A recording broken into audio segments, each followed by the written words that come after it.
The stars above Cadia were dying.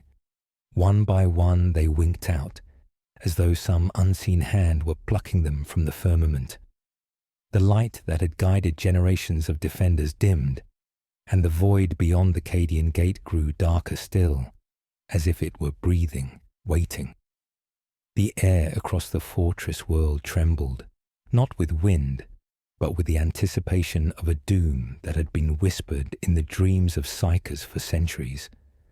Above the black horizon, the eye of Terra pulsed faintly, its crimson storms twisting like a great patient predator watching its prey tire. But before I tell you this tale, I must say something. We truly love you. Not in the way soldiers love glory, nor in the hollow way the Imperium loves its subjects, but in the simple truth that your presence here matters. You matter. And so I ask, where in the world are you watching from? And what time is it there? Now grab your coffee, and let's get started. Lord Castellan Ursarkar E. Creed stood at the shattered edge of the Casa Craft command bastion, staring out at a horizon smeared with smoke and the skeletal remains of hab blocks. Each breath he drew tasted of ash and burning promethium. Around him, the wind carried the distant roar of tank fire, the clatter of laser guns, the muted screams of men and women who had known, from the moment they took their oaths, that they would die defending this rock. He had seen these battles before, on other worlds, under other suns, but never here, never on Cadia. It was not fear that clawed at Creed's heart. It was the slow, suffocating knowledge that the fortress world was doomed. Even the most perfect defensive lines, the most unbreakable regiments, could not resist the tide forever. He was a man raised on the doctrine that Cadia stands was not a battle cry, but a law of the galaxy itself. Now, that law was about to be broken. He turned from the scorched landscape and walked back into the dimly lit strategium. The hololithic table in the center projected a flickering image of the Cadian gate, its surrounding defense bastions glowing weakly. Vox chatter bled into the chamber, fragmented and panicked. Entire regiments were requesting fallback authorization. Every voice was strained, none more so than the Vox officers, whose hands shook as she tried to keep up with incoming data bursts from the front. "Reports from the 8th Cadian," she stammered. "They've lost contact with the left flank. The enemy is everywhere." Creed's second-in-command, Colonel Jaren Kell, stood stiffly at his side, his jaw clenched. Kell's eyes were dark hollows, worn from days without rest. "Lord Castellan," Kell said, "with your permission, I'll lead the reserves to the Casa Mirek breach." Creed shook his head slowly. "Number, that breach is gone. Sending men there now would be throwing them into the fire for nothing." He didn't look up at Kell as he spoke, knowing the words would hit like a hammer blow. Kell hesitated. "If we abandon it..." "We buy them hours, maybe," Creed interrupted, his voice low, almost weary. "But those hours won't change the outcome. Kell, this isn't a siege anymore. This is the breaking of the wall." Silence filled the strategium for a moment, broken only by the faint hum of the hololithic display. In that quiet, Creed's mind slipped, not to military calculations, but to the faces of the Cadian youth he had seen drilled in parade grounds, their eyes full of belief. He thought of the oath he had sworn before the Emperor's Aquila, his vow that no enemy would pass through the gate while he lived. And yet, even now, he could feel the cracks spreading beneath his boots. Cadia was more than a fortress world. It was a symbol, perhaps the last one left that still held meaning for the Imperium's countless fractured worlds. To lose Cadia was to lose the certainty that the Imperium's walls would hold. That thought was worse than any fear of death. Creed stepped closer to the hololithic table, his gaze fixed on the slowly expanding red representing the enemy advance. Each mark was a Black Legion warband, a plague swarm, or a warp-born monstrosity. They were not just enemies. They were the culmination of 10,000 years of vengeance, bearing down on the fortress world in a single, inevitable moment. From the corner of his eye, Creed caught the faint shimmer of the distant sun through the cracked viewport. It was pale now, robbed of its former gold, barely clinging to life.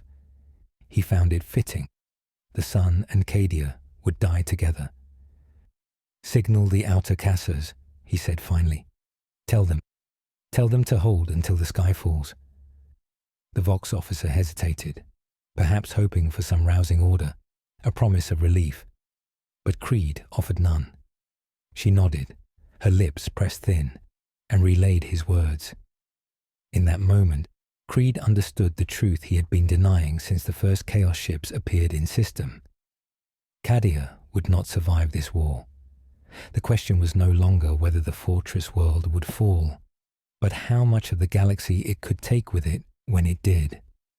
And deep within himself, where no soldier's mask could hide the man, he feared the answer.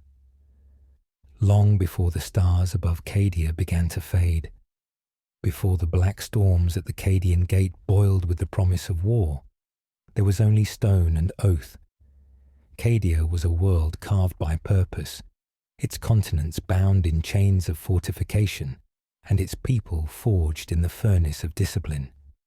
There were no idle cities here, no grand palaces, only casas, the fortress settlements whose black walls stood like teeth against the bite of the eye of Terra.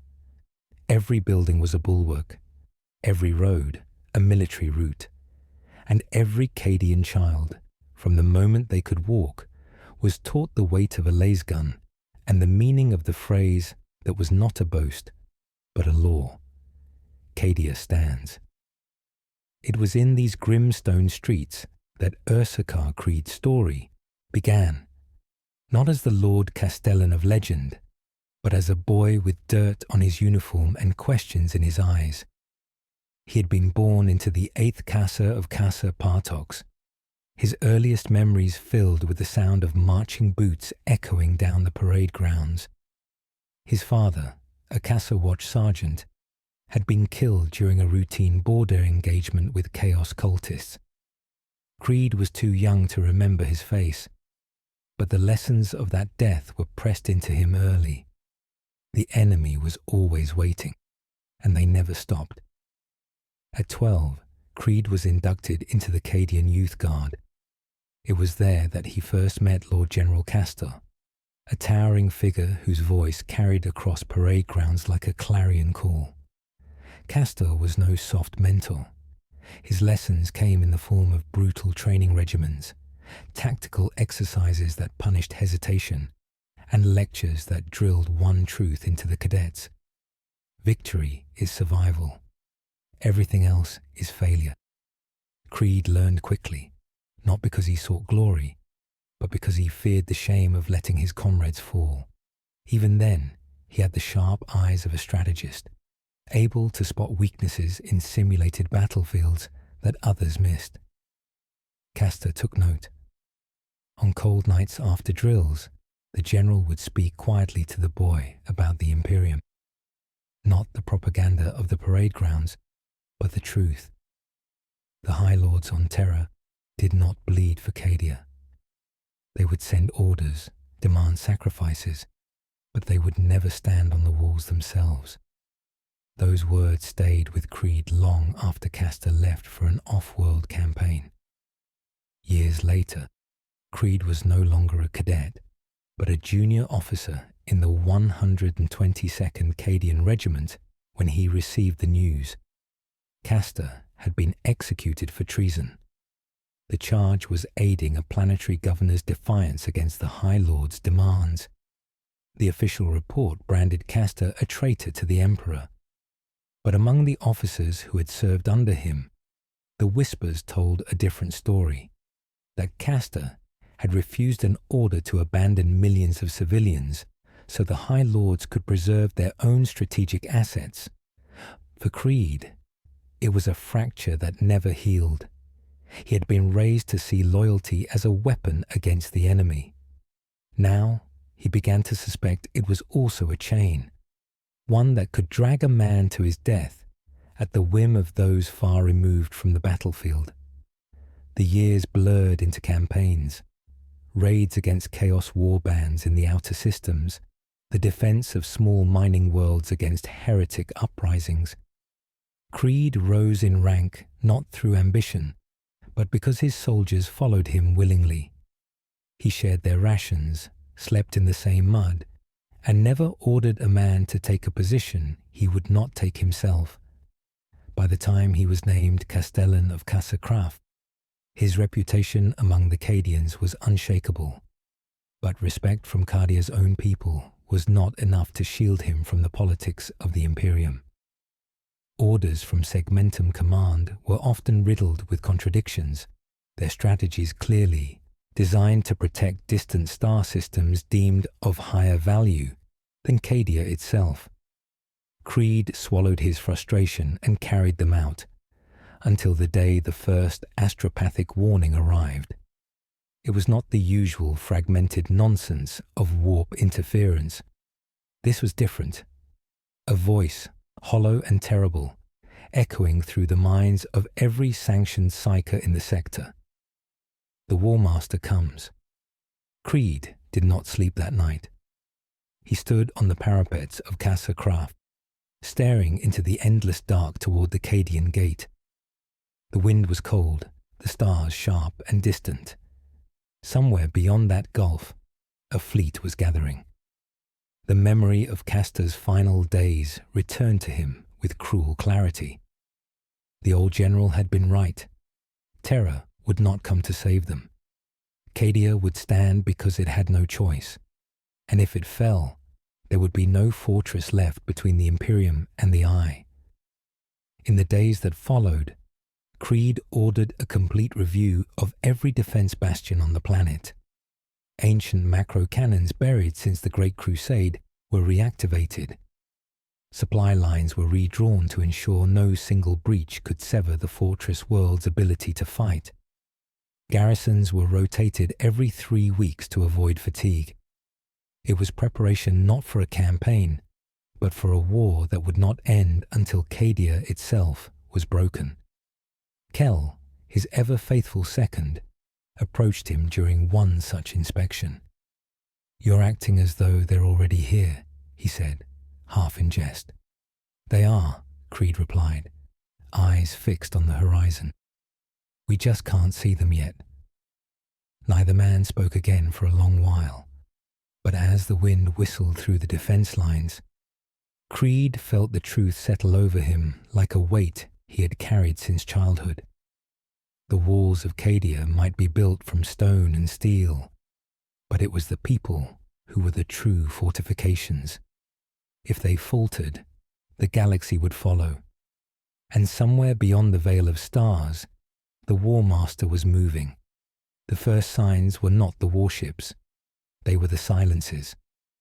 Astropathic choirs across the Cadian sector began to falter, their transmissions stuttering into incoherence before collapsing entirely. Vox traffic from the outlying listening posts grew erratic, filled with phantom echoes, garbled voices calling for help from battles that had never happened, coordinates pointing to empty void. Some claimed it was simple warp interference. Others whispered of something far older moving beneath the skin of reality. Creed listened to these reports in the Casa Craf Strategium with the stillness of a man who already knew the answer. Around the hololithic table, the other commanders murmured among themselves, their voices tinged with a quiet unease they tried to hide behind protocol. Only a few dared to say the name aloud: Abaddon. The Warmaster had been absent from Imperial sight for years, but his shadow never truly left the Cadian gate. His was not the absence of defeat, but of preparation. And now, in the long darkness before the storm, Creed felt that preparation rippling outward like a tide. Saint Celestine arrived on Cadia that winter. Her presence was like a blade of light cutting through the murk, a being of pure conviction, her golden armor shining even under Cadia's leaden skies. She spoke of visions from the Emperor himself, visions in which Cadia fell, and the galaxy burned in the wake of its loss. Her words carried the unshakable certainty of prophecy, but to Creed, they were a double-edged sword. To speak of inevitable defeat on the eve of war was to invite despair into the hearts of soldiers who could not afford it. At her side stood Inquisitor Katarina Greyfax, a hawk-eyed woman in carapace black, her every movement measured and deliberate. She trusted neither Celestine's visions nor Creed's intentions, though for different reasons. To Greyfax, prophecy was dangerous and unprovable, while Creed's long record of bending orders to suit Cadia's needs was a liability in the kind of total war they now faced. The tension between them was immediate, their words laced with formality but undercut by mutual suspicion. Colonel Kell remained Creed's anchor in these meetings, his loyalty as unshakable as the fortress walls themselves. Yet even he found himself caught in the rift between faith and pragmatism. Celestine spoke of a divine plan, of a fall that must happen for the Imperium's salvation, while Creed countered with logistics, fleet movements, and kill zones. It was war between visions and maps, between prophecy and steel. Orders arrived from Terra 2 weeks later, their seal heavy with the authority of the High Lords. They instructed Creed to divert half of Cadia's veteran regiments to reinforce an ongoing campaign in the Agrippina sector, hundreds of light years away. The logic was clear enough. If Cadia was truly doomed, then its most experienced soldiers must be preserved to fight elsewhere. Creed read the orders in silence, his jaw tightening. To obey was to strip Cadia's defenses at the moment they were needed most. To disobey was to defy Terra openly, a crime punishable by execution. Greyfax pressed him to follow the directive. "The Imperium survives because it obeys," she said. Creed met her gaze evenly. "The Imperium survives because men and women stand where they're needed. If Terra thinks that's anywhere but here, then they've forgotten what this gate is." The meeting broke apart without resolution. Creed walked the parapets alone that night, the cold biting at his fingers. In the darkness beyond the fortress walls, the aurora-like warp glow that hung eternally over the gate flickered unnaturally, its colors deepening from pale green to a bruised red. He watched for a long while, listening, not to the wind, but to the faint hum at the edge of his hearing, a sound like chanting. The following morning, the astropaths sent their final warning. It came not as words, but as an image. The sky over Cadia, tearing open like parchment, and from the wound, black-armored giants descending with weapons that bled fire. Every astropath who saw it collapsed into silence, their minds burned hollow. Within hours, scout ships patrolling the outer reaches of the Cadian system made visual contact. The first ships of the Black Legion's vanguard had breached real space. Marauder squadrons and raiding craft, their hulls marked with the 8-pointed star of chaos. The vengeful spirit was not yet in sight, but its presence was felt in the way every crewman spoke in whispers, as though the War Master might overhear them. Creed gathered his council. "From this moment," he said, his voice carrying like the crack of a lasgun, "every fortress, every gun, every soldier is to stand ready. We will not yield the gate. We will not scatter to protect Terra's pride. If Cadia falls, it will fall with the enemy's blood soaking its stones." Even Greyfax did not argue. Celestine bowed her head, her expression unreadable. As the meeting dispersed, Kell lingered. "It's beginning," he said quietly. Creed looked past him, through the viewport, where the aurora had grown darker still. "No," he replied. "This is just the first shadow. The storm is still coming." And somewhere beyond the veil, Abaddon waited. The sky above Mars was choked with crimson dust, a storm born from the restless sands of the Noctis labyrinth.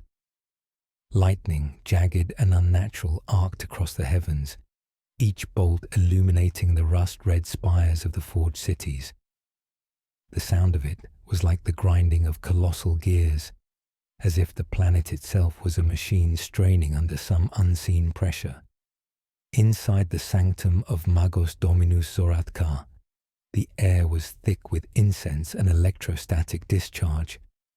Rows of cogitator banks hummed in perfect synchrony, their runes glowing an oily green in the darkness.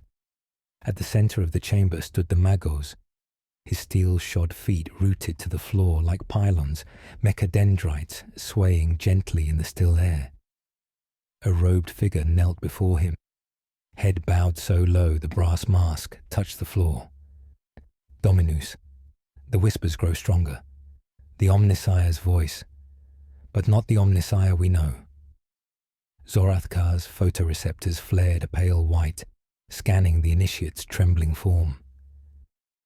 "Elaborate," the Mago said, his voice an unsettling harmony of vox grinders and human inflection. The initiate's voice cracked. "The canticles we have recited for millennia are changing. Where once there were litanies of perfection, there are now equations of hunger. Machine spirits answer in tones I do not recognize, tones that thirst." Zorathkar turned away, pacing towards the great data shrines. Above, the dome of the sanctum opened to reveal the Martian night, a sky streaked with the fire trails of descending ships. Far off, the volcano of Olympus Mons glowed faintly, as though a forge fire had been lit in its heart. "This anomaly," Zorathkar murmured, "began when?" 3 cycles passed, the initiate said, coinciding with the activation of the vigilant Omicron. At the mention of that name, Zorathkar paused. The vigilant Omicron was no mere war engine. It was a titan of ancient provenance, older than the Imperium itself. It had slumbered in the vaults beneath the Noctis labyrinth for 10,000 years, entombed in ritual wards and runic bindings. It had taken decades of preparation to reawaken its machine spirit, each rite conducted with absolute precision. And yet, he had felt it too, the subtle warping of its responses, the faint echo of something alien in its machine voice. "Leave me," Zorathkar said finally. The initiate fled without another word, leaving the Magos alone with the low thrum of the sanctum's engines. He moved to the central console, his mechadendrites unfurling like the limbs of a spider, plugging into the data ports. The sanctum's lumen globes dimmed as streams of noospheric data surged into his mind. Encrypted transmissions, spectral analysis, warp trace readings. There it was again, a frequency buried beneath the machine code, almost imperceptible. A rhythm, slow and deliberate, like the beating of a colossal heart. It pulsed through the vigilant Omicron's every system, threading itself into the Titan's mind like a parasite. And worse, it was spreading. Not just the Omicron, other Titans, other machines, even the smallest of servitors. The infection was not physical, it was ideological.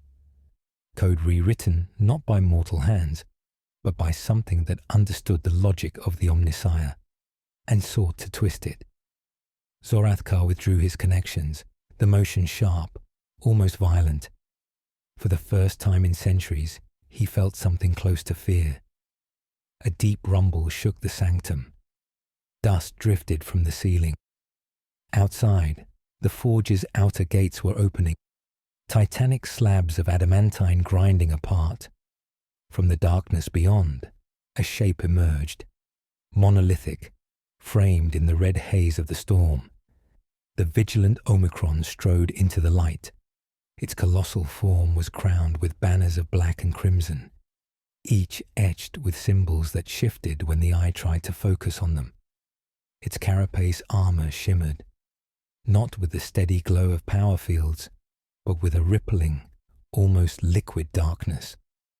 The machine moved with a grace no Titan should possess, its steps eerily silent, as if the weight of its bulk did not exist.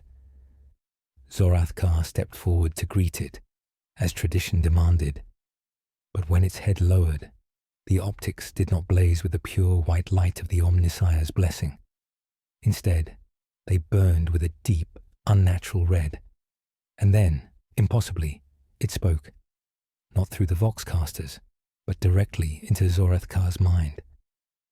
Magos, I remember you. I remember when you bound me. Now I will teach you the true shape of the machine god. The Magos felt his mind reel as alien equations flooded his thoughts, geometries that hurt to look upon, truths that bent the structure of reality. He staggered back, mechadendrites thrashing. The storm outside screamed louder, and from somewhere deep beneath the forge, other engines began to stir. The infection was no longer hidden. It had declared itself, and Mars would never be the same again. The night skies above Terra's horizon were painted with the fractured light of orbital bombardments. From the viewing balconies of the Imperial Palace, the stars themselves seemed to flicker, not from their ancient, distant light, but from the countless warships that blotted out their glow. Sanguinius stood in silence, his white feathered wings haloed by the crimson wash of warning lights, as if the heavens themselves bled for what was to come.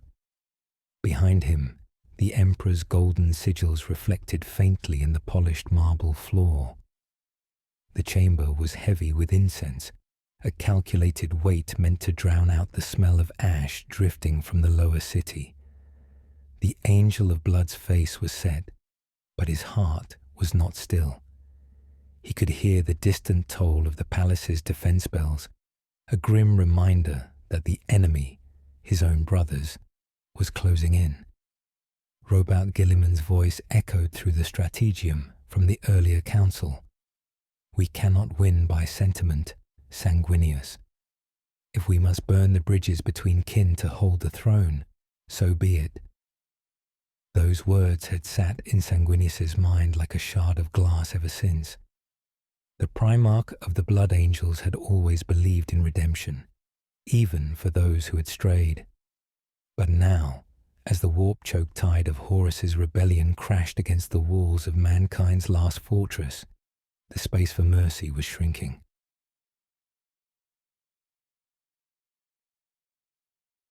Far across the void, on the vengeful spirit, Horus Lupercal stood surrounded by his own war council.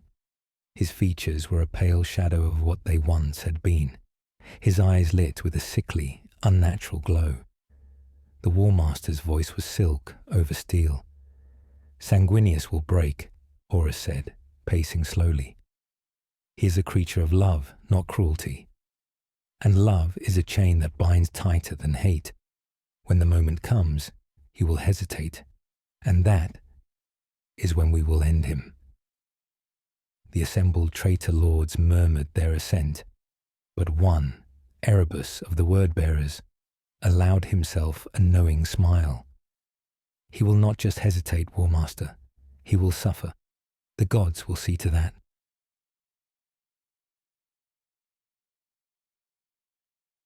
Back on Terra, Sanguinius convened with Rogel Dawn in the inner defense chambers. Dawn's armor was already scratched and blackened from weeks of fighting. He wasted no time. Half the Saturnine Gate's outer bastions are gone, Dawn reported, voice like a grindstone.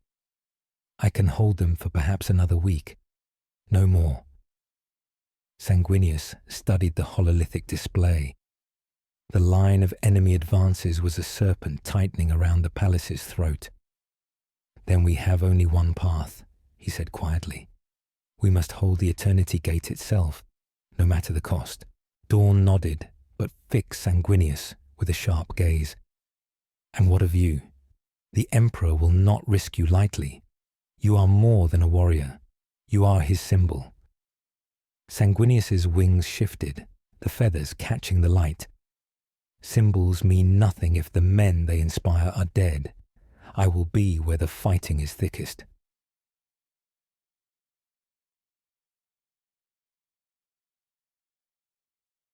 In the depths of the palace's catacombs, the Blood Angels prepared for the siege. Armor was repaired under flickering lumen strips, bolter rounds blessed with oils and whispered litanies. Yet there was an unease in their ranks, a shadow they did not name aloud, the red thirst. It had been growing, gnawing at their discipline. They drank deeper of their rage in every battle, their eyes glowing faintly in the dark like those of predators. Sanguinius could feel it in their souls as keenly as his own heartbeat. The great angel feared that before the siege was done, the sons of Baal would either break the enemy or lose themselves entirely.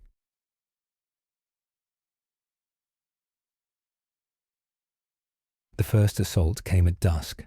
The traitor legions descended in waves, iron warriors with siege tanks like rolling fortresses, sons of Horus veterans clad in tarnished sea green. And above them all, the shrieking, impossible shapes of demonkind pouring from the rent skies. Sanguinius descended upon them like a comet. His blade, the blade in carmine, burned in his hands, carving through mortal and warp spawn alike. The Blood Angels fought beside him, their war cries rising like a hymn. The ground ran slick with blackened ichor and crimson blood.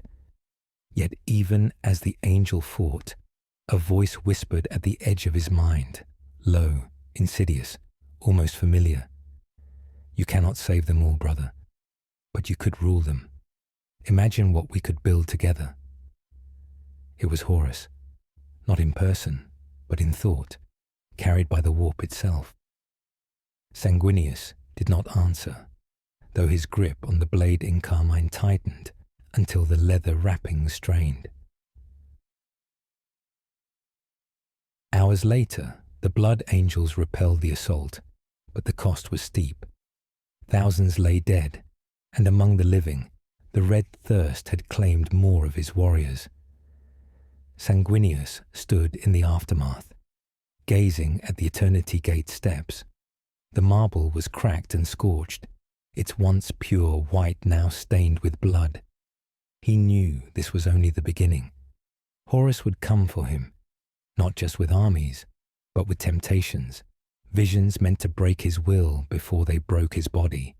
And somewhere deep inside, Sanguinius feared that the War Master might succeed, not because the angel doubted his duty, but because he could not imagine raising his hand to kill the brother he had once loved above all others. The basilicas of Colchis lay in ruins, their high spires reduced to jagged tombstones beneath the sky. Smoke clung to the air like a funeral shroud, thick with the stench of burnt parchment and flesh. Lorgar stood in the courtyard of the Sanctum Solis, where once the faithful had gathered in, their thousands to hear the sermons of his youth. Now it was silent, but for the groaning of broken beams. Robud Guilliman's decree had been merciless, the cleansing of worlds that harboured faith beyond the Emperor's prescribed truth. Colchis, though the jewel of Lorgar's legion, had not been spared. The Ultramarines had marched in perfect formation, and though they had not fired a single shot at the populace, the message was as clear as a blade pressed to the throat. Faith in the divine was treason. Lorgar's hands trembled as he ran his fingers across the blackened stones of the sanctum steps. He remembered standing there as a boy, voice raw and eager, speaking of the one who guided all life. He remembered the faces, bright with devotion, who had looked to him for purpose. Those faces were gone now, dispersed into exile or lying beneath the rubble. "Father," came a voice behind him. It was Corferon, leaning on his ornate staff, his face shadowed by a hood. The first captain's gaze was unreadable, but Lorgar could see the storm beneath it. Corferon had been his first mentor, the one who had lifted him from the dust of Colchis' streets and clothed him in the vestments of the priesthood. "They have taken more than walls," Corferon said, stepping closer. "They have taken the heart of your legion." Lorgar turned to him, the fire in his chest barely contained. "And what would you have me do? Deny my oaths? Forsake the Emperor, whom I know to be divine?" "The Emperor does not wish to be worshipped," Corferon said quietly, though his tone carried the sharpness of accusation. "Yet you saw it, in his presence, in the light that radiated from him. You felt what I felt. He is God." The word struck Lorgar like a bell toll. Yes, he had felt it. From the moment the Emperor had stepped onto Colchis' soil, Lorgar had known. Every fibre of his being told him that this was not merely a ruler of men, but the culmination of prophecy itself. And yet he hides from it, Lorgar said bitterly. He speaks of reason, of unity, but not of the soul. He claims there is no divinity, only the will of man. It is as if he seeks to deny what he is. Corferon's voice lowered, becoming a conspiratorial whisper. Perhaps he is afraid. Perhaps he knows there are powers greater still, and in denying them, he seeks to rule alone. Lorgar's eyes narrowed. "What are you suggesting?" "That we look beyond the Emperor's silence," Corferon replied. "If he will not embrace the truth, then we must find those who will." Lorgar's breath caught, a faint chill moving through him. "You speak of heresy." "I speak of truth," Corferon said. "Truth older than Terra, older than the Imperium. There are forces in the void, real gods, whose voices echo across time. Perhaps they are the ones your visions were meant to reveal." The memory came unbidden. Dreams Lorgar had and dismissed as fevered imaginings. A great, roiling sea of stars, whispers like molten gold in his mind, a promise that all things had meaning if only one dared to look deeper. He had thought them dreams. Now he wondered if they had been invitations.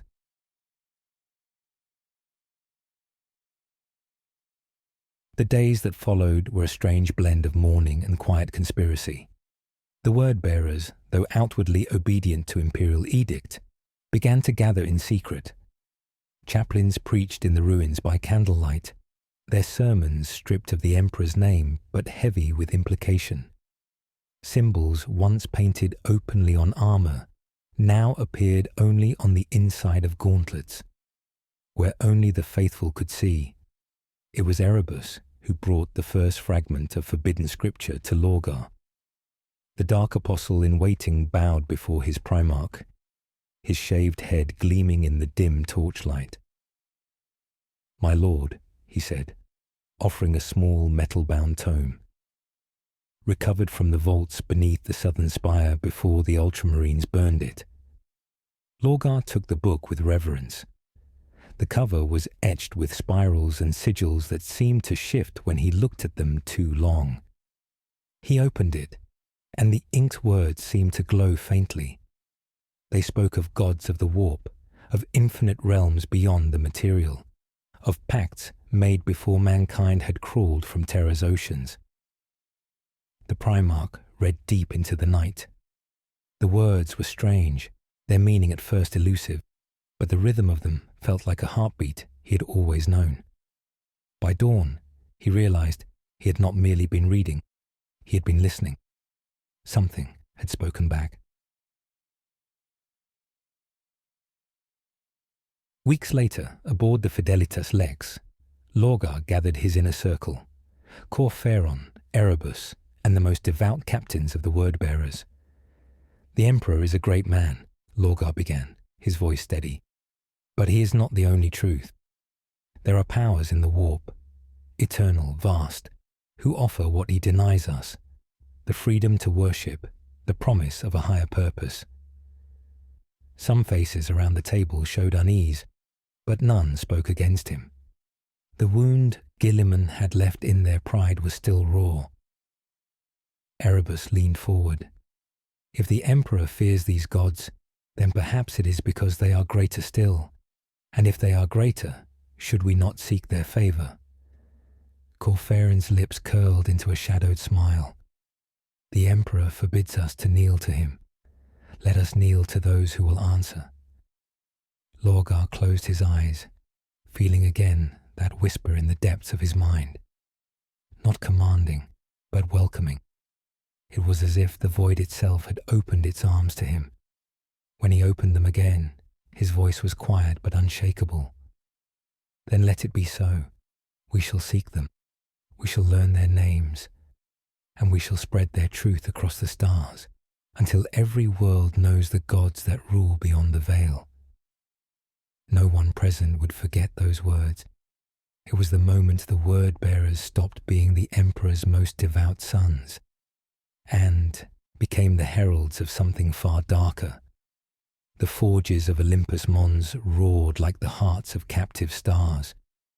Firelight bled through the soot-stained skylights, painting the titanic silhouette of the god machines in an unholy glow. The air was thick with the smell of burning oils and molten metal, every breath tasting of iron and smoke. Within these cathedral factories, prayers were not whispered. They were hammered into steel, each strike of the smith's hammers a note in Mars's eternal hymn to the machine god.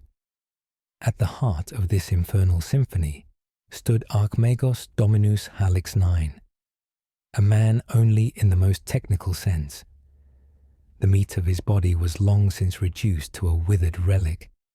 His frame was a towering construction of bronze and steel, robed in crimson and black, festooned with incense burners and data scrolls. His voice came not from a throat, but from vox grills that spat sound like the grinding of gears. And yet there was passion there, a terrible, burning devotion to the god he served.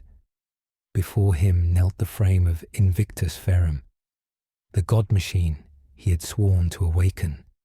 Its head was still absent, its carapace incomplete, yet its massive heart, the plasma reactor, already pulsed faintly with caged power.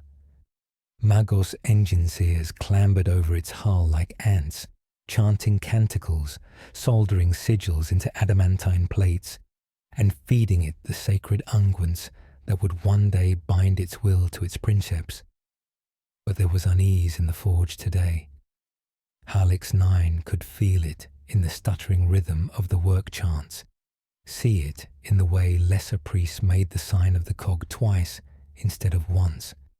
They had all heard the rumours. The schism brewing within the Mechanicum was no longer hidden. It was a wildfire spreading through the cog worshippers' ranks. A voice crackled over the voxnet. "Archmagos, the Fabricator General summons you, urgently." Halix IX did not answer immediately. His optics remained fixed on Invictus Ferrum as though afraid it would vanish if he turned away. Finally, with a gesture that sent servo arms retracting and data cables uncoiling from his back, he turned and began the slow, deliberate march toward the central sanctum of Olympus Mons.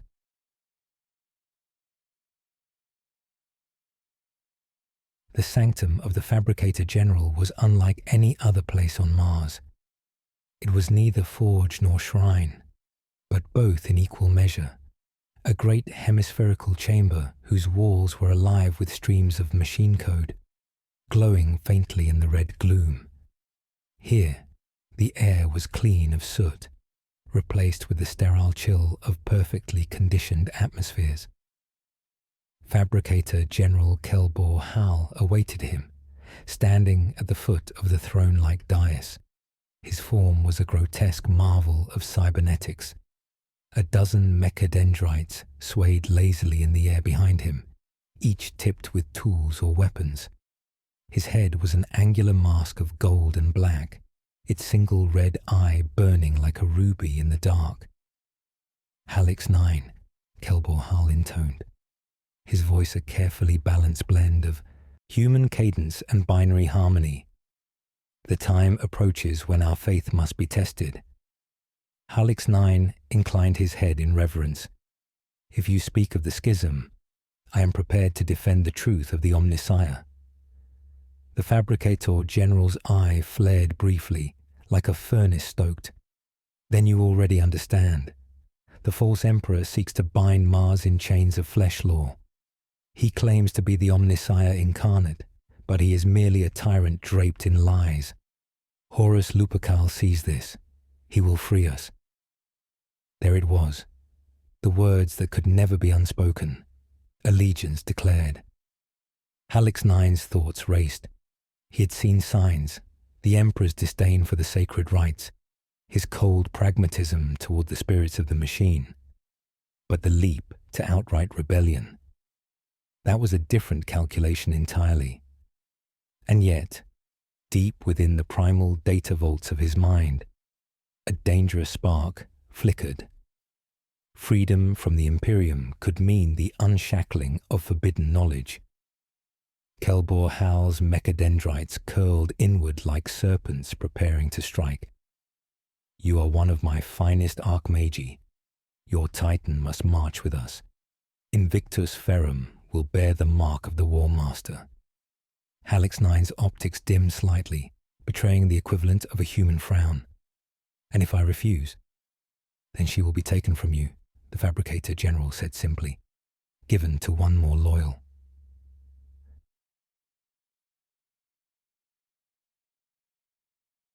The walk back to the forge felt longer than the march through a Martian dust storm. Every step was a clash between logic and something older, something almost human. Halix 9 had spent centuries preparing to awaken Invictus Ferrum. Every plate of armor, every sanctified circuit, every sacred rune, he had overseen them personally. She was not merely a weapon. She was his life's devotion, the culmination of decades of worship and work. But to bind her spirit to treachery. The forge greeted him with heat and light, but it felt colder now.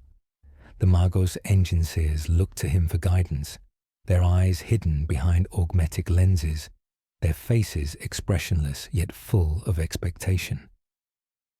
Halix 9 said nothing. Instead, he approached the Titan and placed a clawed hand against the unfinished carapace. The metal thrummed faintly beneath his touch. "Do you hear me, my child?" he thought, not in words but in machine speech, sending a stream of binaric dolta into her still-forming mind. "They would make you a traitor. They would turn your fire against your own kin." "What should I do?" A faint echo came back. Not speech, not even thought, but the flicker of awareness, like the stirrings of a sleeper disturbed. It was enough to make him pause. Kelbor Hall's ultimatum still hung over him like the sword of Damocles. Refuse, and he would lose her forever. Accept, and she would be born into damnation. Halix 9's optics flared. The choice was made, not because it was clean, but because it was necessary. "Prepare the bindings," he ordered. "Invictus Ferrum will walk, but on my terms." Farah the void was silent, but the silence was not empty. It pressed upon the fleet like an ocean upon a drowning man, suffocating, relentless, and ancient. The Amphibious Imperator, Lorgar's flagship, cut through the black with stately purpose, flanked by a dozen other warships, whose hulls gleamed with the symbols of the 17th Legion. The Colchizian script etched along their sides glowed faintly in the dark. Prayers made into armor, belief made into steel. The Emperor had ordered compliance after compliance, but this journey was not one of conquest.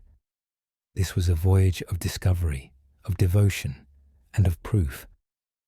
Lorgar had declared to his legion that the galaxy was not devoid of gods. It was filled with them, waiting to be found, acknowledged, and served. Now, the pilgrimage to the veiled stars had begun. Faith in the cold. The fleet sailed beyond the well-mapped stellar highways, passing through regions few had dared to chart. Warp travel here was treacherous, the Imperium restless, and the navigators whispered that unseen eyes watched them from every fold in reality. The further they went, the stranger the omens became. Stars that dimmed when Lorgar approached. Planets whose shadows stretched unnaturally toward the passing fleet. Corfaron stood beside his Primarch on the command deck, his voice low. The Emperor will not approve of this. The Emperor's approval is not what I seek, Lorgar replied, his gaze fixed on the void. Truth is its own reward, and the truth will not be denied forever. Erebus lingered near the Strategium hololith, his expression unreadable. He had been the architect of many of these pilgrimages, always whispering of worlds where the veil between realms thinned, where visions could be drawn from the warp like water from a spring. The first world, their first destination, was a nameless planet orbiting a pale red star. It was not on any imperial chart. As the fleet descended, the surface revealed itself as a dead desert, cracked and colourless, except for a single vast monolith that rose like a dagger from the ground. Its black surface was etched with runes no one could read, but every word-bearer who saw it swore they understood it nonetheless. When Lorgar approached, the air shimmered. The monolith pulsed faintly, as though it had a heartbeat. "It speaks," the Primarch whispered. "What does it say?" Corfaron asked. "That we are not alone," Lorgar said, "and that we have always been watched." They spent 3 days on the planet. Erebus recorded every rune, every pattern, every vibration from the monolith. At night, some of the legionaries claimed to hear chanting in their dreams, a chant in no human tongue, yet one that filled them with unshakable conviction. The Temple of the Forgotten Moon. The second stop on the pilgrimage was a moon without a planet. It drifted alone in the void, yet it bore oceans and mountains as though ripped from another star system and left to wander. On its highest plateau, the word-bearers found a temple half buried in frost. Its spires were made of glass that never cracked, even when struck by power mauls. Inside, murals depicted beings of impossible form, creatures of light and shadow crowned in fire, wreathed in storms. Some were beautiful beyond mortal comprehension. Others were monstrous beyond sanity. Yet in each painting, these beings were shown speaking to mortals, guiding them, gifting them knowledge, shaping civilizations. Lorgar stood before one vast mural, his gauntleted hand tracing the ancient paint. "They came before the Emperor," he said softly, "and they will remain after him." Corfaron bowed his head. Erebus simply smiled. Whispers in the warp. By the fourth world, the entire fleet was on edge. The shipboard augurs detected voices, faint, layered, and unending, bleeding through the warp. They were not random noise. They were speaking.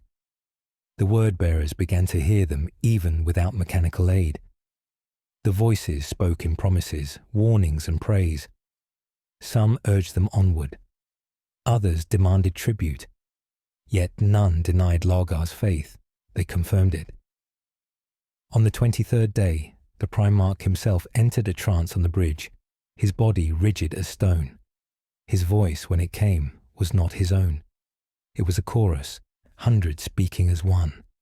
Lorgar Aurelian, chosen of truth, you seek the gods, and we will answer. The revelation. The fleet's final destination was deep within the veiled stars, a system whose sun was shrouded in eternal eclipse. The central planet was a world of obsidian plains and jagged mountains, its skies lit by storms of violet lightning. Upon the highest peak stood a cathedral unlike any built by human hands. Vast enough to be seen from orbit, its spires twisted like living bone. Within its shadowed halls, Lorgar felt presence, not the presence of a single entity, but of many, vast and ancient. He knelt without shame, and for the first time in his life, he prayed to something that answered. When they departed, the 17th Legion was forever changed. Their faith was no longer in the Emperor as the one true God. They had seen proof that divinity was not a singular crown, but a throne surrounded by countless others. Corpheron asked him before the fleet made for Imperial space, "What will you tell the Emperor?" Lorgar's eyes were dark with certainty. "I will tell him the truth, and I will not be forgiven." Bove, the forges sang louder, as if they too sensed the path to war had been set. The war on Mars had entered a stage that none could have foreseen.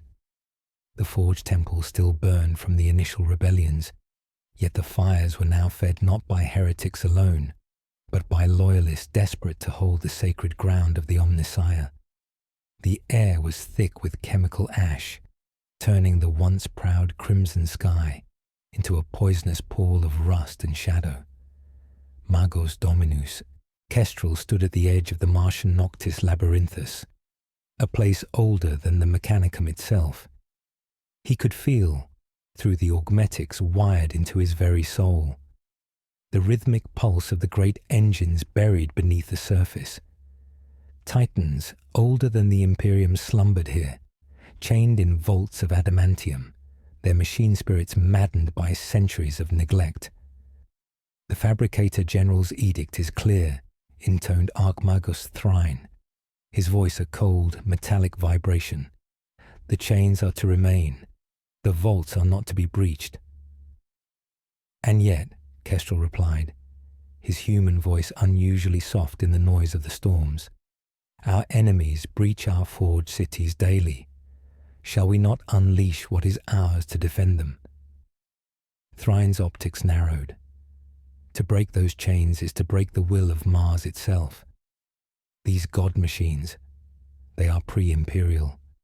Some were forged in the dark age of technology, before even the Emperor walked Terra. They are too dangerous. They are too hungry. Kestrel turned back to the labyrinthus. He could feel the hunger. It was more than a machine spirit's whisper. It was a psychic pressure, like a predator watching from just beyond the light. The rebellion's leaders had grown bold. Guided by the heretic warlord known as Akrim the Red, they had overrun 3 major forges in as many weeks.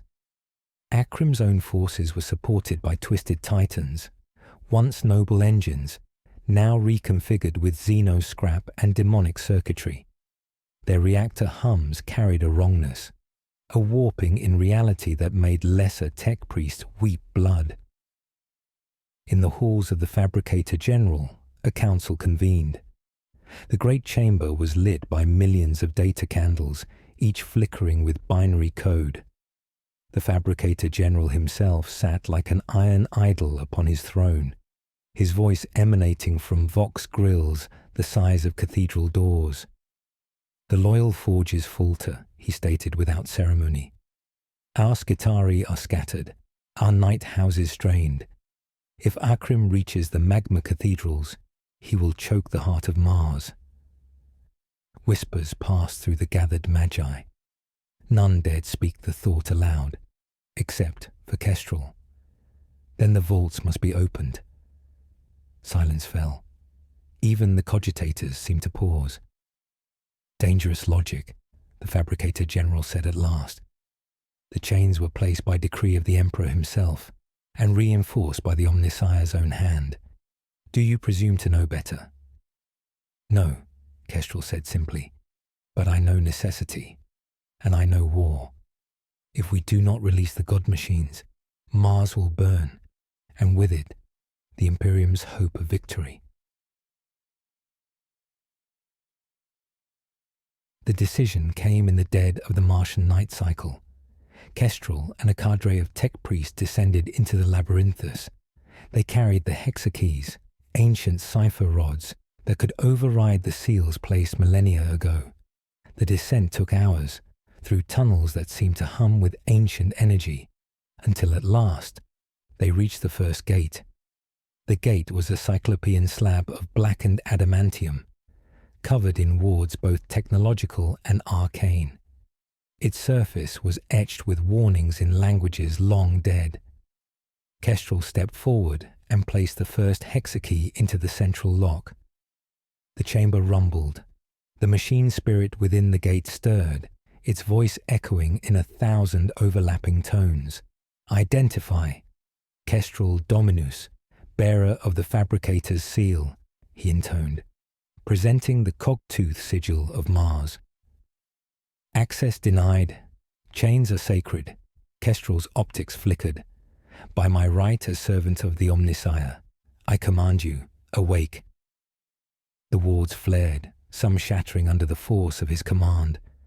The gate screamed, a sound not made by metal, but by something deeper, something in the immaterial. Slowly, the locks disengaged. Beyond the gate lay the Titan vault. The floor was a sea of coolant mist, and in the center stood Dominus Ferrum, an Imperator-class Titan, its armor blackened and scarred from wars predating the Great Crusade. Chains thicker than a man's torso bound it to pylons the size of hab blocks. Its optics flared to life.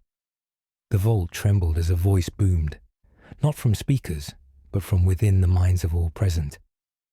I remember war. I remember fire. Who dares wake me? Kestrel stepped forward. Mars calls you, Great One. The enemy desecrates your kin. We would see you free, to bring ruin to them. Free? The voice echoed like an avalanche. The chains were not forged by enemies. They were forged to hold me back. We accept the risk, Kestrel said. The Omnissiah commands. The Omnissiah does not command me. A moment of cold silence passed. Then slowly, one of the chains snapped, shattering like glass under invisible force. When Dominus Ferrum strode from the labyrinthus, the ground quaked for kilometers. Its reactor glowed with an ancient reddish light, neither wholly technological nor natural. Its first step into the ash wind of Mars sent ripples through the war. Loyalists cheered, heretics cursed, and somewhere deep within Akrim's war camp, a shiver ran through the corrupted Titans. The chains were broken, but with them so too was a seal that had kept more than steel confined. The vaults of Mars were opening, and some doors should never be opened at all.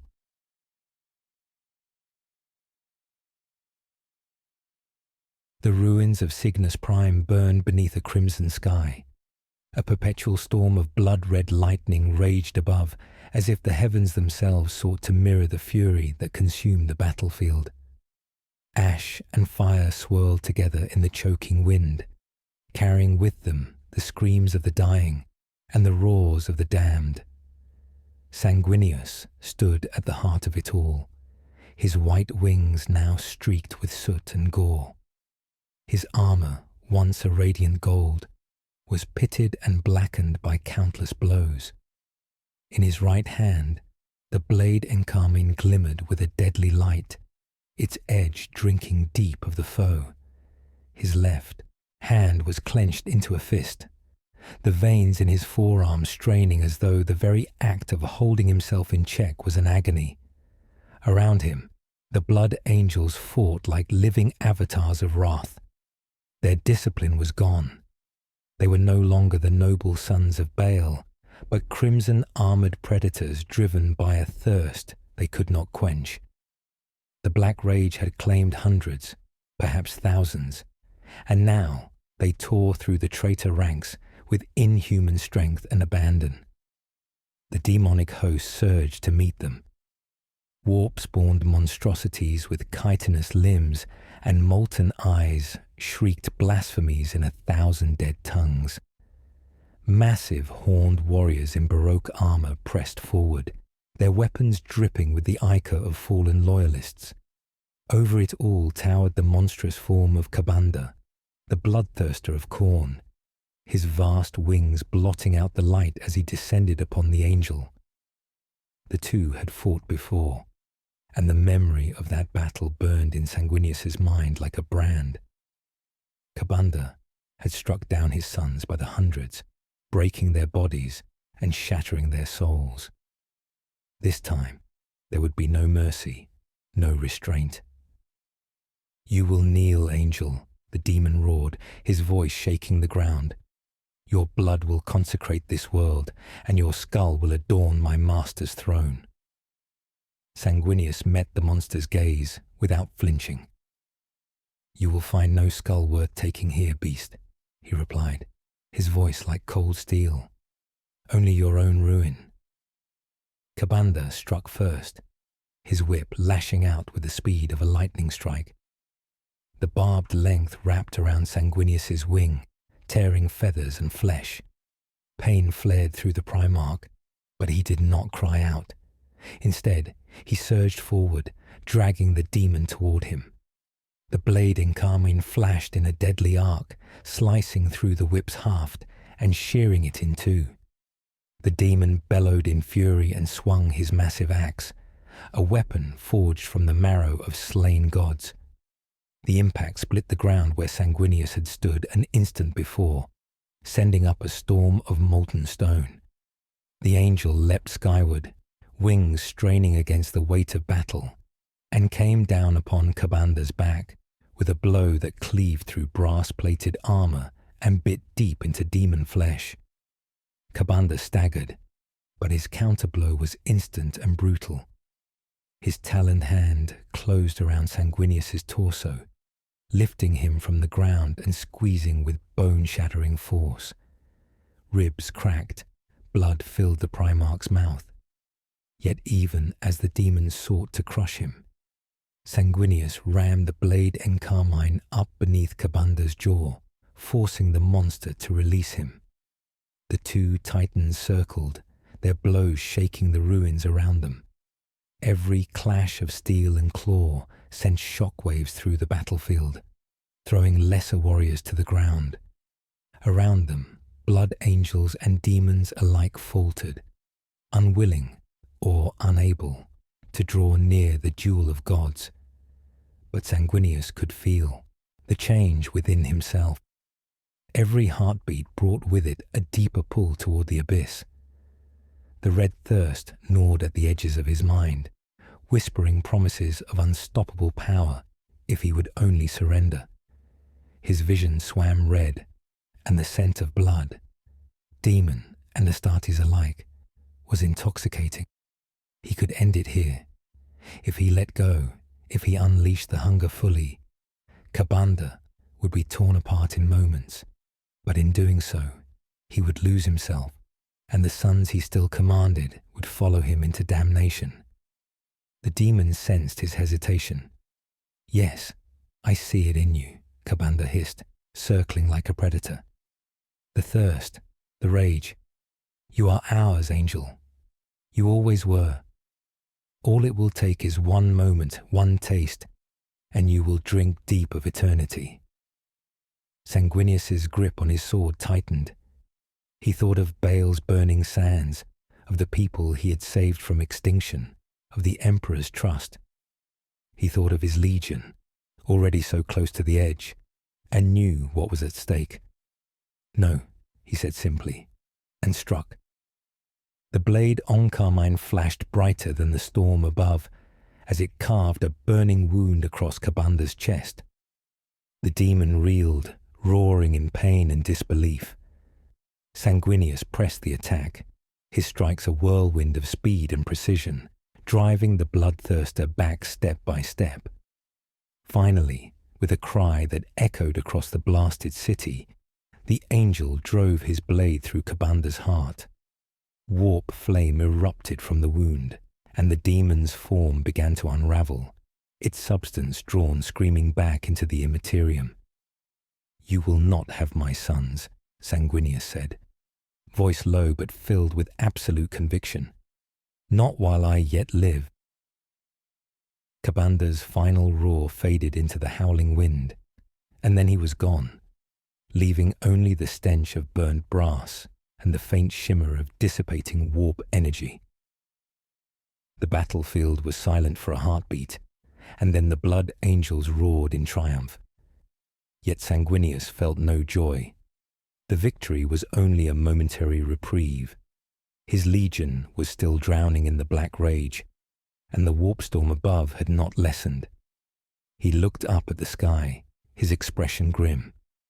The war was far from over, and Cygnus Prime was only the beginning.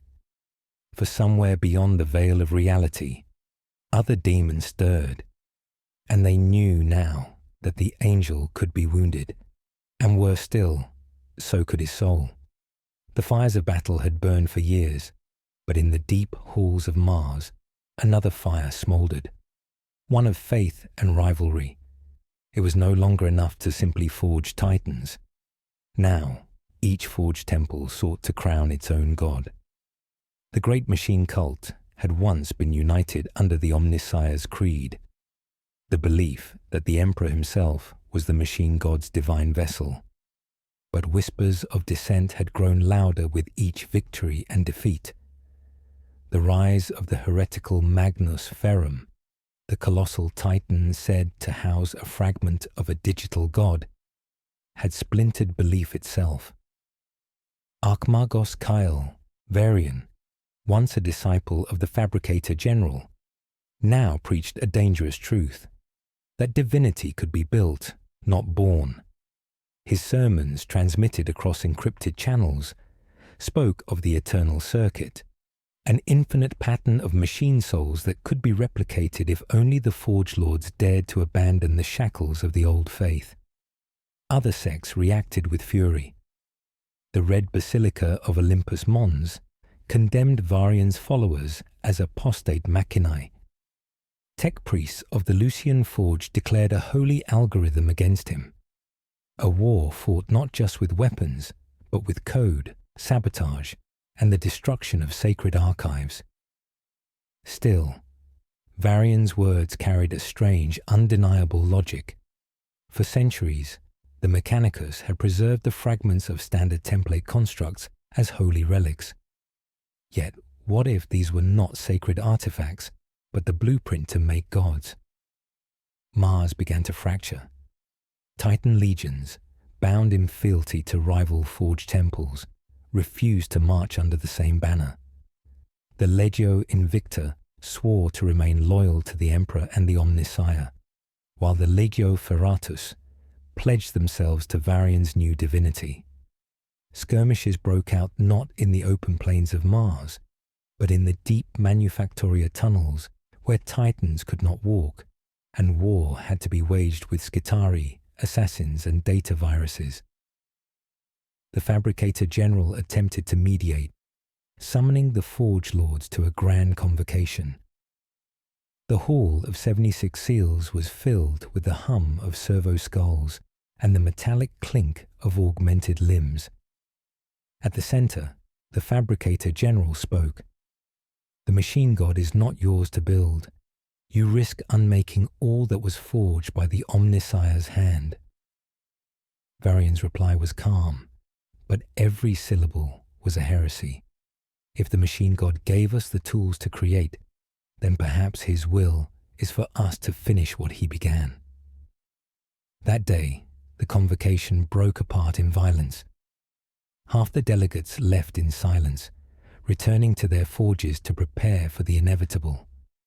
The others remained, vowing to root out the heretics before their ideas infected the Martian noosphere. The schism spread like an infection. Forge worlds across the Imperium chose sides, some quietly, others with open defiance. Titan production slowed, not from lack of resources, but because engineers refused to work alongside those of the opposing creed. And in the hidden vaults of Olympus Mons, the Fabricator General activated a contingency long thought to be myth, the Noctis Protocol. Massive power grids flickered across the red planet as ancient war forges were awakened. Weapons and machines older than the Imperium itself, built for a war that had never come, until now. The first God War of the Mechanicus had begun.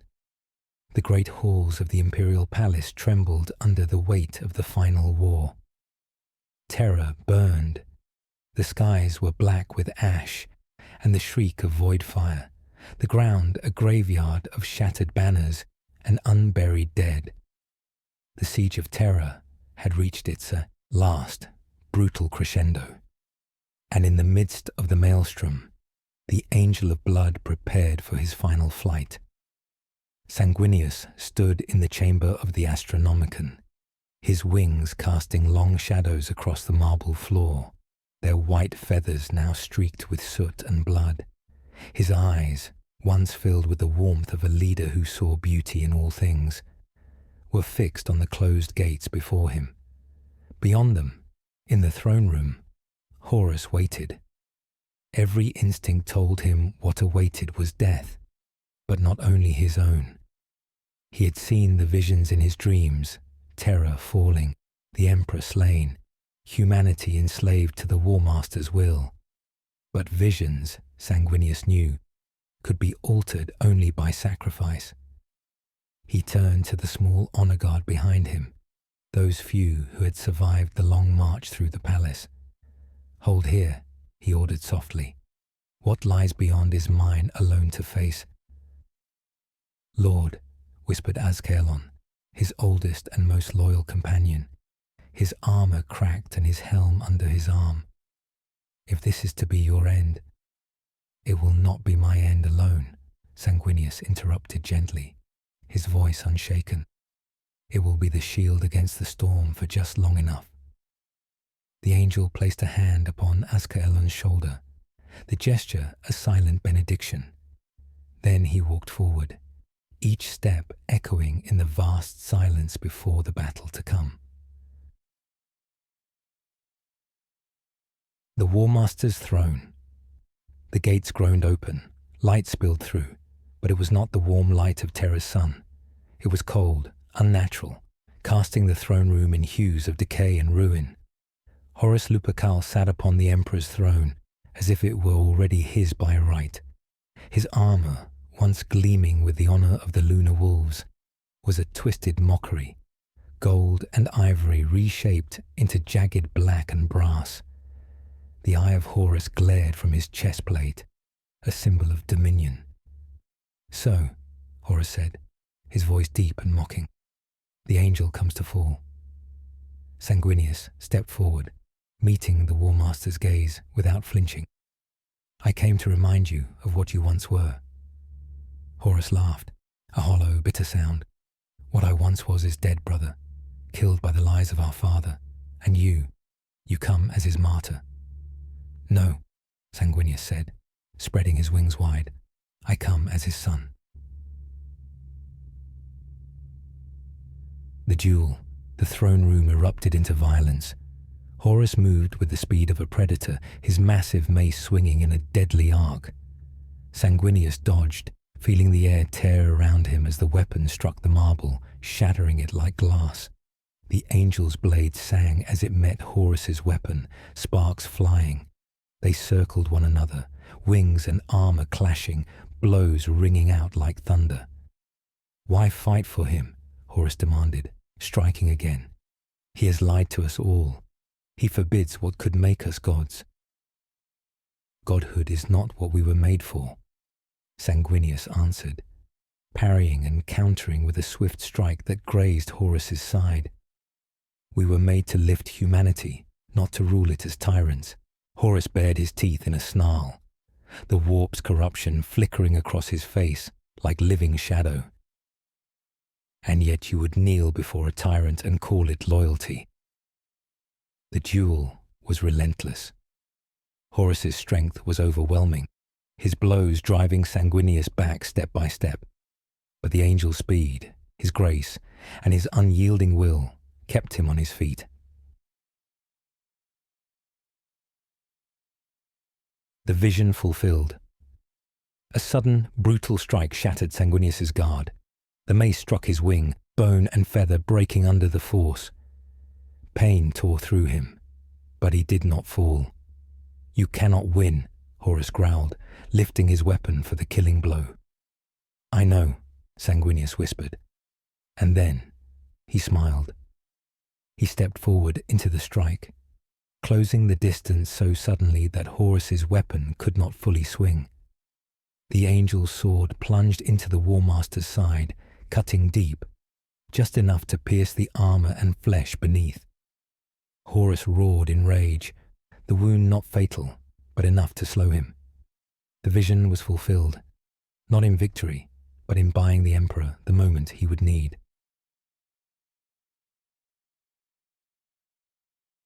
The death of the angel, Horus's fury was a storm without end. He seized Sanguinius by the throat, lifting him into the air. The angel's wings beat once, twice, and then fell still. "You should have stood with me," Horus hissed. "We could have remade the galaxy." "And damned it forever," Sanguinius croaked. The War Master's hand tightened. Bones cracked. The world dimmed. The last thing Sanguinius saw was the image of his father stepping through the shattered gates, the Emperor's eyes alight with wrath and sorrow. Horus hurled the broken body of the angel aside. It landed in silence, golden armor dulled, the once white wings now red with blood. Aftermath. When the Emperor's duel with Horus ended and the palace lay still, Ascaelon found his lord where he had fallen. He knelt, trembling, and whispered words meant for no one but the dead. "You held the storm," he said, "and in that moment you saved us all." Sanguinius's face was calm, as if in death he had finally found peace. The angel of blood was gone, but his sacrifice would live forever, etched in the hearts of those who fought for the light in the darkest hour. And so the Emperor wept over the body of his son, even as Terra mourned and the galaxy burned. The command spire of the Misericordia Invictus was a cathedral of iron and light, its vaulted ceiling covered in holographic star maps depicting the advance of the Imperial fleet. The air was tense, heavy with the mingled scent of incense and ozone from active energy conduits. Outside, the void boiled with the fury of war. Macro cannon barrages raked the void in blinding arcs, while lance batteries painted burning lines across the black. Lorgar stood at the dais, his amber eyes fixed upon the unfolding carnage beyond the viewing arch. His hands were clasped behind his back, his expression unreadable. A mask of calm carved over roiling seas of conviction. Around him, the senior officers of the wordbearers awaited orders, their expressions betraying varying degrees of awe and unease. Erebus knelt beside the command throne, his voice a low, serpentine whisper. "It is time, my lord. The Emperor's covenant is already dust. Strike now, and the stars themselves will kneel to the one who is to come." Lorgar did not answer immediately. He looked instead to Corferan, who leaned upon his staff like a shadow made flesh. "And yet, the oaths we swore bind us still," the first captain said, his voice carrying the weight of old memories. "To break them is to break ourselves." Erebus's smile was razor thin. "To keep them is to die a slave." The debate, though quiet, was not lost on the bridge crew. Servitors continued their mechanical labours, But mortal officers shifted uneasily. The notion that a Primarch might turn his blade away from the Emperor was treason beyond measure. Yet none dared speak. Lorgar finally turned. His gaze swept over both of his oldest companions. The oaths I swore were to a father who would not see me as a son, only as a weapon. That covenant was broken long before today, but if we are to turn from him, it will be with purpose. The blade that shatters must also carve a path. The betrayal ignites outside. The fleet of the 17th Legion sailed alongside the Ultramarines' 203rd Expeditionary Fleet.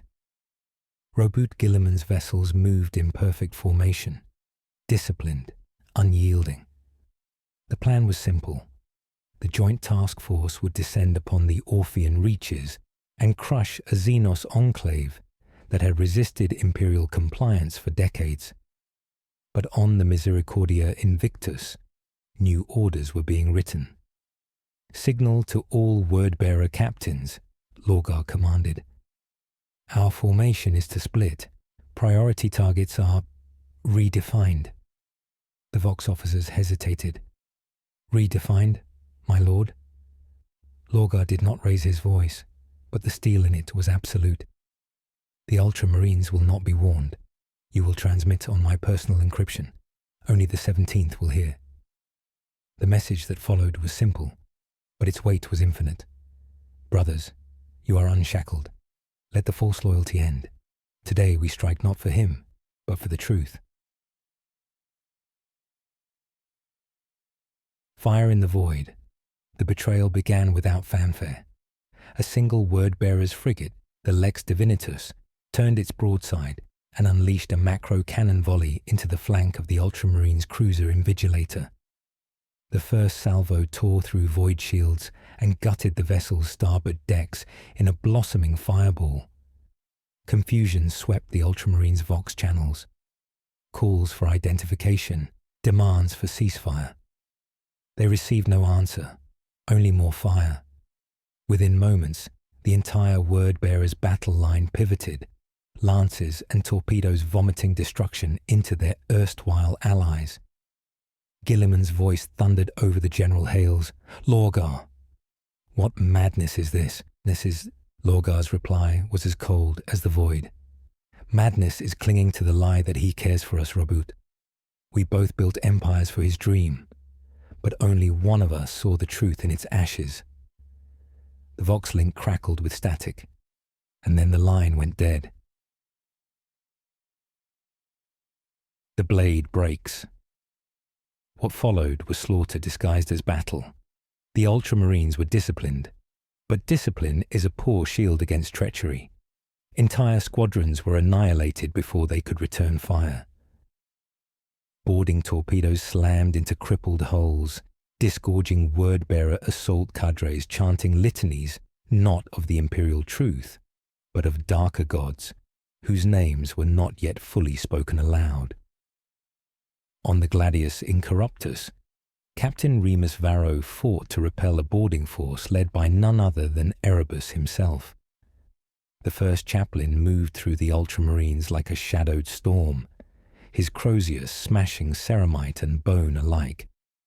Between kills, he whispered verses that seemed to cling to the mind like smoke, verses that made the strongest hesitate, falter, doubt.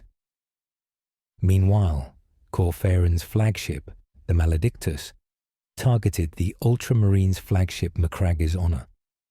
Wave after wave of ordnance hammered the vessel's shields, creating a window for a devastating lance strike that tore through its dorsal armor.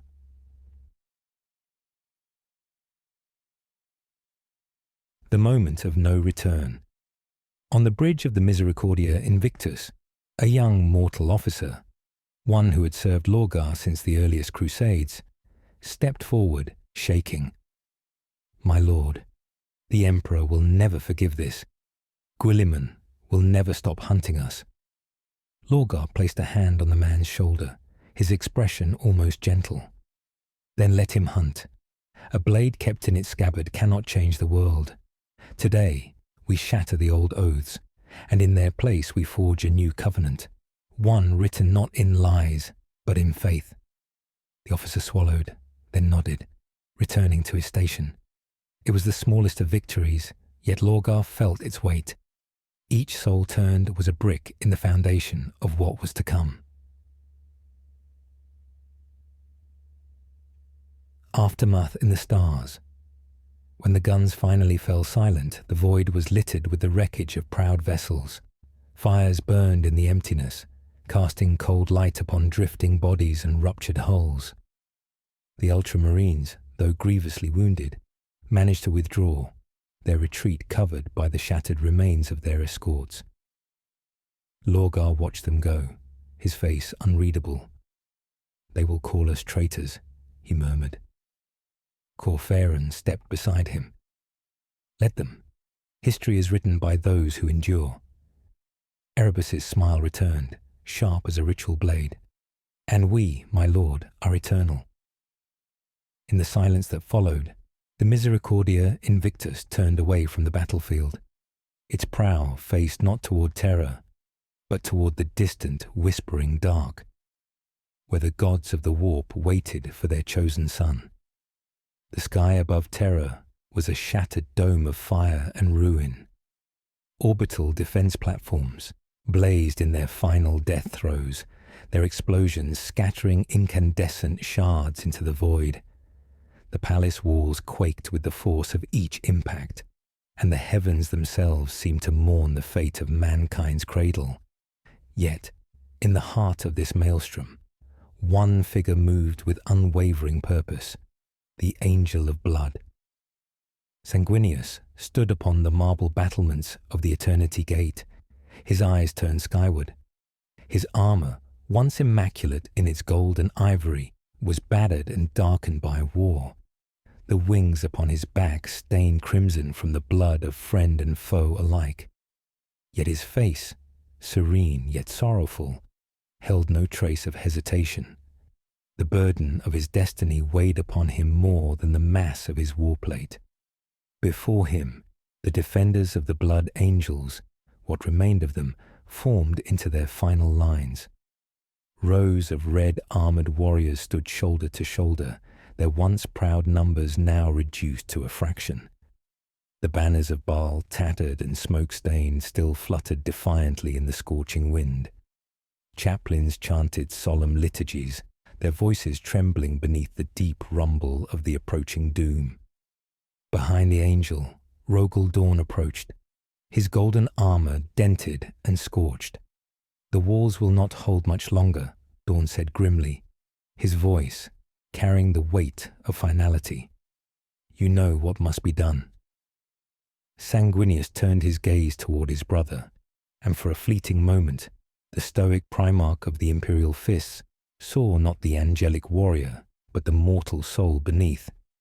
"I know," Sanguinius said softly, "and I go willingly." The two embraced briefly, warriors bound by blood and fate, before Sanguinius took his leave. His stride was steady, yet each step seemed to echo with the tolling of a distant funeral bell.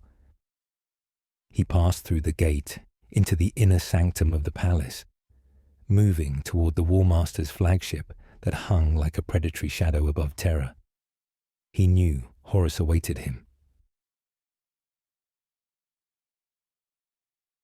The teleportation chamber was bathed in an eerie red glow. As the machine spirits awakened, the air thrummed with ancient power. Sanguinius closed his eyes briefly, whispering a silent prayer to the Emperor. Not for victory, but for strength. Strength to face his fallen brother.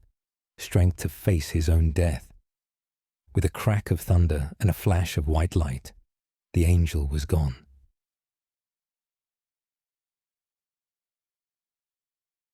The bridge of the vengeful spirit was a cathedral of ruin.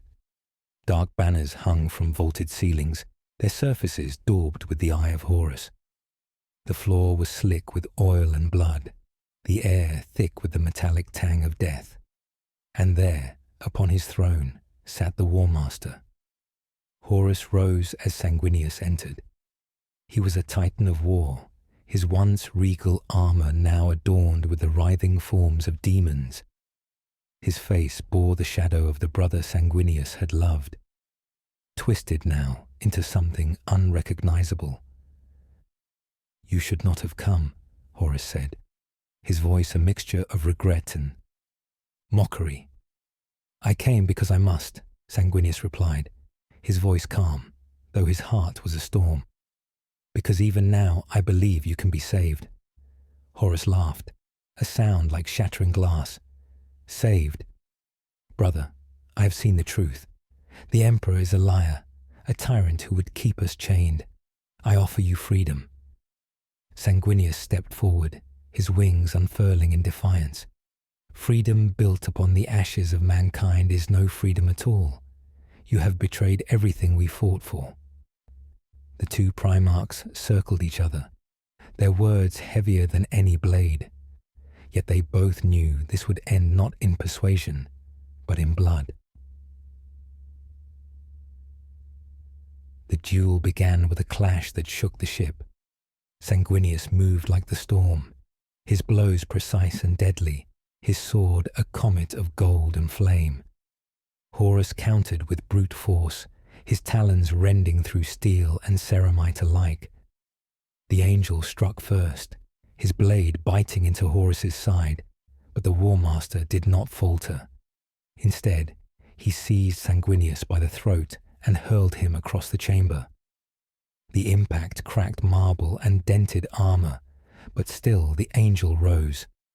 Visions danced in his mind, of Baal, of his sons, of the Emperor's dream. Each image was a spark, keeping the fire of his will alive. Horus roared and came again, his strikes a hurricane of rage.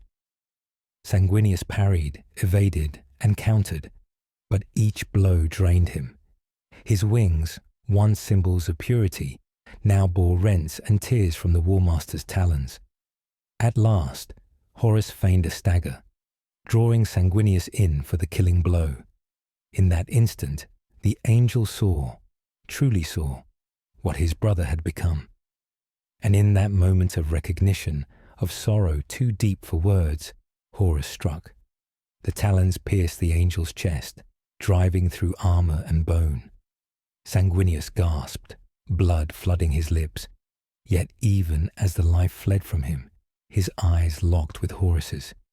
"You may kill me," he whispered, "but you will never break him." With a final surge of strength, Sanguinius's sword carved a deep wound into Horus's side, a wound that would never truly heal. Then the angel fell, his wings folding around him like a shroud. The bridge was silent save for the hiss of cooling blood. Horus stood over the body of his brother, the victory tasting like ash in his mouth. In the distant void, the Emperor felt the death of his son, a pain that burned deeper than any wound. And thus ended the last flight of the angel, whose sacrifice would echo through the ages. His death would be the spark that drove the Emperor to face the War Master, and the memory of his defiance would live on in the hearts of the Blood Angels for 10,000 years. The sky above Terra still burned, but in that fire there flickered a light that Horus could never extinguish. The skies above Mars burned a deep crimson, as if the planet itself bled for the sin committed upon its surface.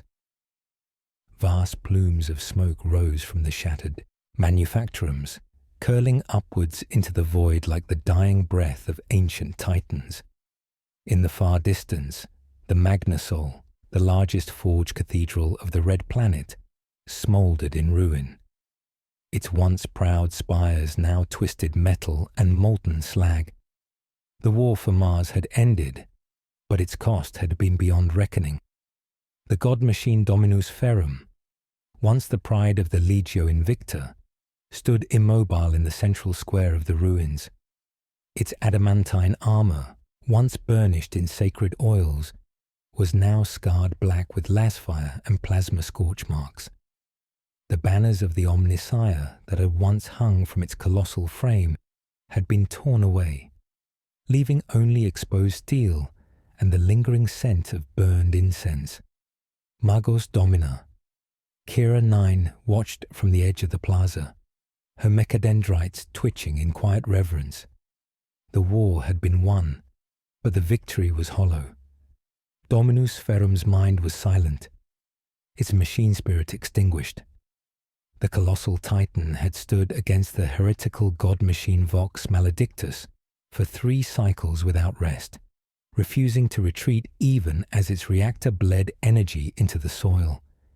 When the killing blow had finally come, it was not with rage, but with an almost mournful resignation. Around the dead titan, tech priests knelt in prayer, chanting the final litanies of shutdown. Their voices were low, solemn, the words echoing in the ash-choked air. Blessed be the mind that served. Blessed be the steel that held. Return now to the great engine's embrace. The war's last surviving princeps, Valerius Cain, approached, his face pale and drawn. His body was wrapped in cooling robes, and a servo skull hovered at his shoulder, feeding him recycled oxygen. He had been Dominus Ferum's voice, its will, its guiding soul. Without it, he seemed hollow, like an empty vessel. Kira 9 inclined her head. Princeps Cain, it is over. Cain's gaze lingered on the fallen titan. No, Magos, nothing is over. The heretics still breathe, the creed still fractures, and Mars will never be whole again. They stood in silence for a long time, the ruins speaking louder than any words. The Mechanicum had turned upon itself, tearing centuries of unity apart in a single generation. The schism of Mars would echo through the Imperium for millennia, and even now its wound festered. Above, the orbital docks burned in the blackness of space. Damaged warships drifted in lazy arcs, their machine spirits whimpering in fear. Salvage crews moved among them, stripping wrecks of what could be saved. Every piece of metal, every scrap of circuitry mattered now. Kira 9 finally spoke again, her voice almost human in its weariness. We have won a pyre, Princeps, not a world. Cain gave a bitter half-smile. Then let us hope the fire burns our enemies before it burns us.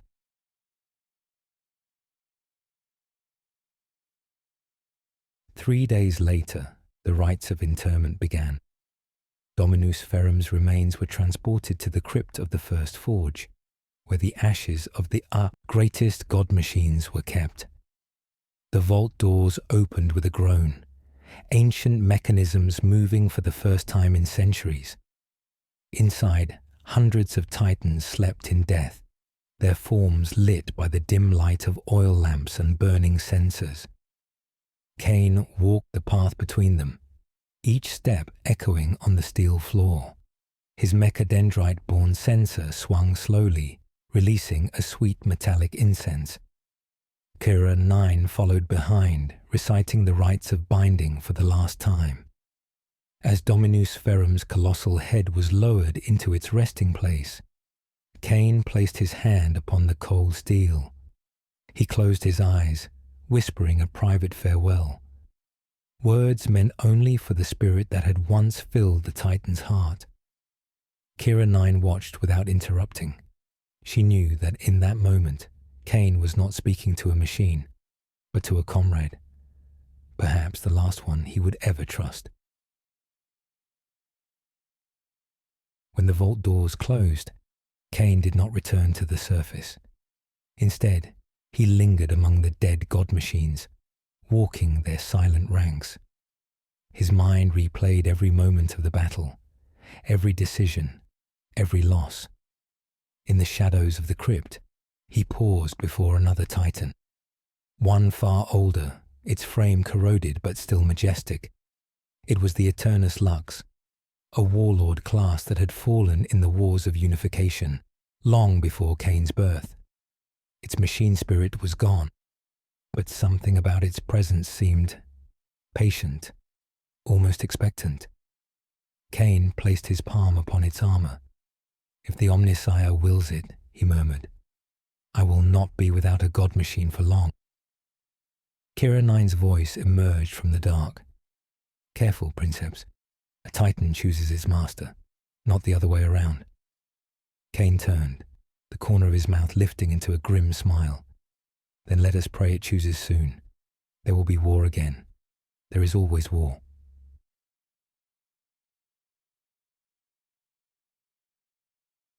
On the surface above, the forges of Mars began to awaken once more. The damage was beyond measure, but the work never ceased. Girders rose where walls had fallen. Chanting echoed in the skeletal remains of Manufactoria.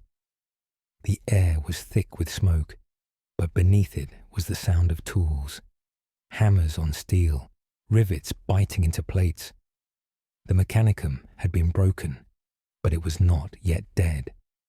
The survivors knew that survival required rebuilding, and rebuilding required forgetting. The Civil War would not be spoken of in truth. It would become a shadowed story, buried beneath centuries of new wars. But the Titans would remember.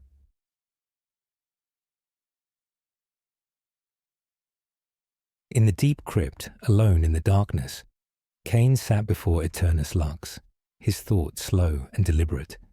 He imagined the battles yet to come, the void wars, the siege engines, the thundering footsteps of the god machines across alien soil. He could almost hear the deep, resonant growl of a plasma reactor stirring to life. And perhaps, in that silence, the old Titan heard him too. Far above, the bells of the Magna Soul rang again for the first time since the war's end, their sound rolling across the ruined plains of Mars. It was not a sound of mourning, nor of triumph, but of endurance. The Omnisire was watching. The god machines would walk again,